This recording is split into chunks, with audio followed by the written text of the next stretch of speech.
Hello and welcome to Bags of Action. My name's Steve and this is a 5-minute review of Blood Out from 2011.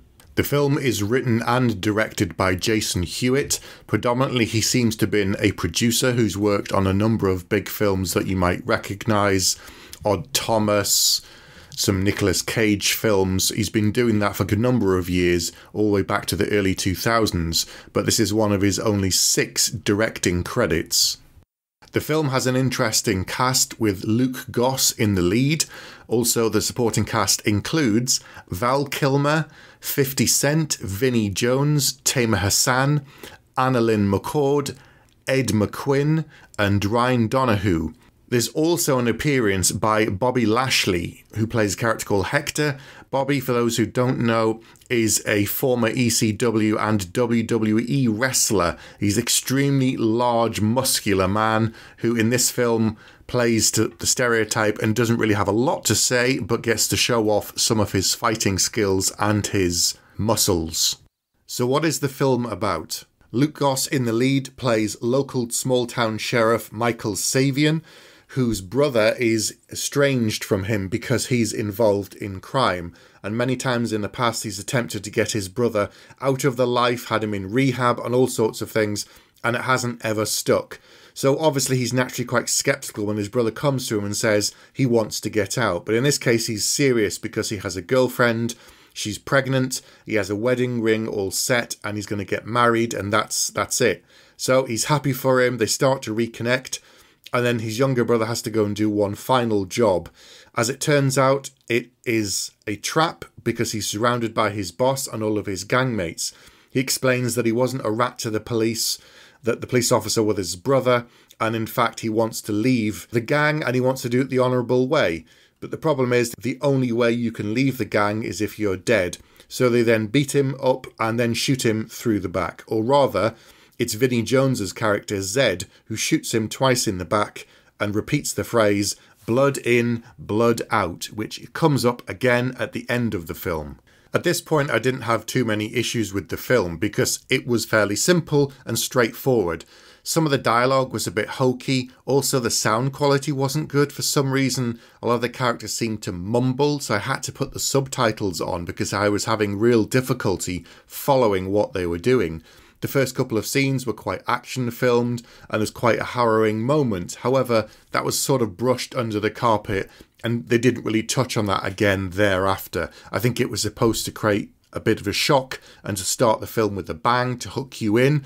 It worked, but because it didn't pay off and they didn't follow through, it ended up being quite pointless. Michael has to ID his body and thereafter he's given a contact number to phone the detective involved in the case. However, he seems to be dodging his calls and we're shown a montage where he keeps phoning and he gets nowhere. So he turns up at the police station. Of course, he's a local town sheriff in uniform, walks into the room with the detectives and asks them about what's going on, and they're standing around joking and laughing.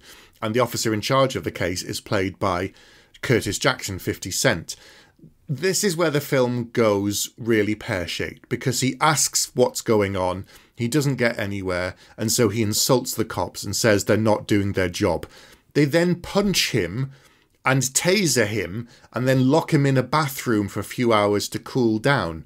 Maybe because they're corrupt cops and they're crooked, it's never really explained. We're just to assume that they're crap at their job or they're taking a payoff or something.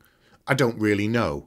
Michael then gets, I think, suspended from work. There again, they don't really touch on it. So he goes to a local tattoo parlour and gets himself covered in local tattoos, including a gang tattoo for a version of the gang that his brother was involved with, but from the West Coast or something. He then infiltrates the gang and attempts to take them apart from the inside by rising up the ranks and showing off his physical skills. And it sounds interesting, but honestly, it was really quite poor. The script was awful. The acting most of the time was really bad, and I kept wondering, why is Val Kilmer in this film? And when he does turn up, he has 2 scenes. One, quite a short scene on a phone whilst lying by a pool. And then the next one he turns up, it is so bizarre. He's rambling, the dialogue doesn't seem to make sense. It seems to have come from a play and has nothing to do with the way the rest of the characters talking. He's very theatrical and melodramatic, and maybe he was trying to do something with his character to make it stand apart. Maybe he wanted him to be something interesting. Maybe it was just originally in the script, but it ends up being really weird and really ham-fisted. And the thing is, I know that Val Kilmer is a fantastic actor. He has incredible range, and in this, maybe it's just one of those cases where he was offered the role and he took it to pay the bills. Because the film is, I don't want to say unrealistic, but it's really unrealistic. If you're trying to follow the film and soak into it and believe it up to a point in order to follow the story and care about the characters, it's completely ridiculous. It is so bizarre what happens. Some of the fight scenes are interesting, but mostly it's Luke Goss driving around in a car with his mate, punching people to prove his worth. Then he has a couple of conversations, and all of this whilst he's undercover. And it doesn't even touch on the huge gaping plot point that somebody saw him with his brother as a cop, which is why his brother then got killed because they believed he was a rat. So there's lots of big plot holes like that. The soundtrack in this film is awful. Worst of all, they have it turned up way too high, sometimes even when there's dialogue. So you can't hear what people are saying because the music is thumping. And I'm so glad that I had the subtitles on. And that's not me being an old man. That's me struggling to hear and follow what's going on. The fact that I didn't like the music is irrelevant. If it's intruding with the action and the acting scenes, that's a serious problem. The action scenes were well choreographed, so that's something positive. Val Kilmer was completely wasted. Luke Goss, there again, I know he can do great things and he's a good actor. Completely one tone throughout the whole film. The best thing in this film that he did was smoking. He was really good at smoking and also drinking. He had a very particular way of smoking. He showed off some of his fighting skills, so that was good. He has a completely ridiculous, over-the-top fight at the end with Bobby Lashley, who, come on, is built like a tank, and yet somehow, of course, he wins because he's the main character and the hero of the film, however morally grey he is. It was a bit of a mess. The whole film jumped around. I mean, it has a very short run time.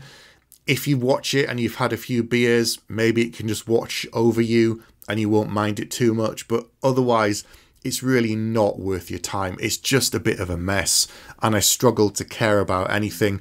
Some of the plot twists that happened, I didn't see coming. Some of them were pretty obvious, but even then, it didn't get more than a wry smile or a slightly raised eyebrow from me, because it was just pretty poor from start to finish. So, for all of those reasons, I'm going to give it 1 out of 5 and say, unless you're really bored and you've got 90 odd minutes to kill, I'd miss this and just watch something else.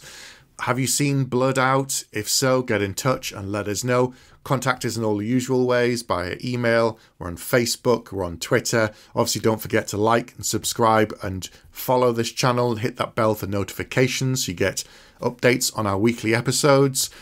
We are also on Ko-fi, so if you like what we do, you can support us on there, and we'll be back soon with another review. Thanks for listening.